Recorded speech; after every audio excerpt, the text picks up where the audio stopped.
মাদ্রাসা বলৎকার হচ্ছে, মাদ্রাসা নারী ধর্ষণ হচ্ছে, না, এটা পুরা সমাজের চিত্র। এটা খালি মাদ্রাসায় হচ্ছে ব্যাপারটা তা না, এটা পুরা সমাজের চিত্র। আপনি দেখেন গ্রামে গ্রামে এগুলো হচ্ছে, শহরে হচ্ছে, ধনীর ঘরে হচ্ছে, কলেজ বিশ্ববিদ্যালয় হচ্ছে। এখন মাদ্রাসার এগুলার সামনে আনা হচ্ছে, কেন আনা হচ্ছে সেটা তো অন্য প্রশ্ন, কিন্তু এটা হওয়ার কথা ছিল না। এখানে নৈতিকতার জায়গা, এখানে মানে আল্লাহর আনুগত্য করার জায়গা। এনারা বলেন ওনারা নায়েবে নবী, ওরাসাতুল আম্বিয়া, তাহলে এখানে তো এই অপকর্ম হওয়ার কথা না। হোক অন্য অন্য জায়গায় হোক, এখানে তো হবে না, এখানে কেন হচ্ছে? তাহলে আমরা বলেছি যে সিস্টেমের সমস্যা, এটা আল্লাহ রসুলের ইসলাম না। না দেখেন, আমরা কিন্তু বলেছি ইদানিং মাদ্রাসায় যে অপকর্মের অসামাজিক কার্যকলাপের যে তথ্যগুলি উঠে আসছে, যেমন বলাৎকার করা হচ্ছে, মেয়েদেরকে ধর্ষণ করা হচ্ছে, ব্যাপারগুলি কিন্তু আজকে নতুন না। দীর্ঘদিন থেকে কিন্তু এই ধরনের অভিযোগগুলি উঠে আসছে এবং হচ্ছে, নতুন না। কিন্তু আমি পার্টিকুলারলি কিন্তু কোনো ব্যক্তি বা কোনো মানে গোষ্ঠী কারো বিরুদ্ধে কথা বলা কিন্তু আমার উদ্দেশ্য ছিল না। আমি বলেছিলাম যে বর্তমান যে ব্যবস্থাটা, সিস্টেমটা, এটাকে পরিবর্তন করতে হবে। মাদ্রাসা যে সিলেবাস এবং কারিকুলাম, এখানে কিন্তু প্রবলেম আছে। আমি কিন্তু ঐতিহাসিকভাবে এই সত্যটা আমরা তুলে ধরেছি যে ব্রিটিশরা যখন আমাদেরকে দখল করেছে সামরিক শক্তি বলে, তখন তারা মাদ্রাসা দিয়েছে, তারা কিন্তু পরিকল্পিতভাবে একটা ব্যবস্থা কায়েম করেছে। এবং কাওমি মাদ্রাসাও কিন্তু 1857 সালে যখন সিপাহী বিদ্রোহের সময় ভারতীয়রা পরাজিত হলো, প্রায় 8 বছর পরে গিয়ে আপনার হলো ভারতের সাহারানপুরে সাত্তা মসজিদ, সেখানে কিন্তু একটা মাদ্রাসা দিয়েছে।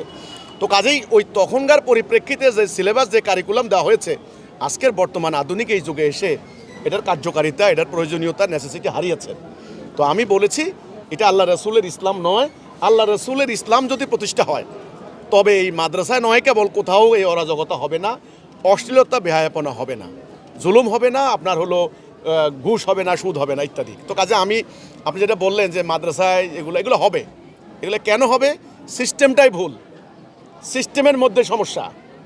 আমি ব্যক্তির দোষ দিচ্ছি না। দেখেন মক্কার কিন্তু ওই জাহিলি সমাজের মানুষগুলো মিথ্যা কথা বলতো, মদ খাইতো, নারী নির্যাতন করতো, ডাকাতি করতো, হ্যাঁ, মারামারি করতো না? তো এই মানুষগুলারে পরিবর্তন করছে কিসে? সিস্টেমে। আল্লাহ রাসূল আইসা দ্বীনুল হক কায়েম করছেন, পরে তারা সোনার মানুষ হয়ে গেছে। তো আজকে মাদ্রাসায় আপনারা ফেসবুকে এখন ওই মাদ্রাসা বলৎকার হচ্ছে, মাদ্রাসা নারী ধর্ষণ হচ্ছে, না, এটা পুরা সমাজের চিত্র। এটা খালি মাদ্রাসায় হচ্ছে ব্যাপারটা তা না, এটা পুরা সমাজের চিত্র। আপনি দেখেন গ্রামে গ্রামে এগুলো হচ্ছে, শহরে হচ্ছে, ধনীর ঘরে হচ্ছে, কলেজ বিশ্ববিদ্যালয় হচ্ছে। এখন মাদ্রাসার এগুলার সামনে আনা হচ্ছে, কেন আনা হচ্ছে সেটা তো অন্য প্রশ্ন, কিন্তু এটা হওয়ার কথা ছিল না। এখানে নৈতিকতার জায়গা, এখানে মানে আল্লাহর আনুগত্য করার জায়গা। এনারা বলেন ওনারা নায়েবে নবী, ওরাসাতুল আম্বিয়া, তাহলে এখানে তো এই অপকর্ম হওয়ার কথা না। হোক অন্য অন্য জায়গায় হোক, এখানে তো হবে না, এখানে কেন হচ্ছে? তাহলে আমরা বলেছি যে সিস্টেমের সমস্যা, এটা আল্লাহ রসুলের ইসলাম না। এটাকে বাদ দিতে হবে। এটাকে বাদ না দিলে এখানে গুজব হবে, এখানে প্রতারণা হবে, মিথ্যা হবে, এখানে ধর্মবিরোধী কাজ হবে, অনৈতিক কাজ হবে, গুজব হবে, বলৎকার হবে, সব হবে। তো এই প্রক্রিয়া থেকে বাদ দিয়ে আল্লাহ রসুলের প্রকৃত সিস্টেম কায়েম করার জন্য আমাদের আন্দোলন। এই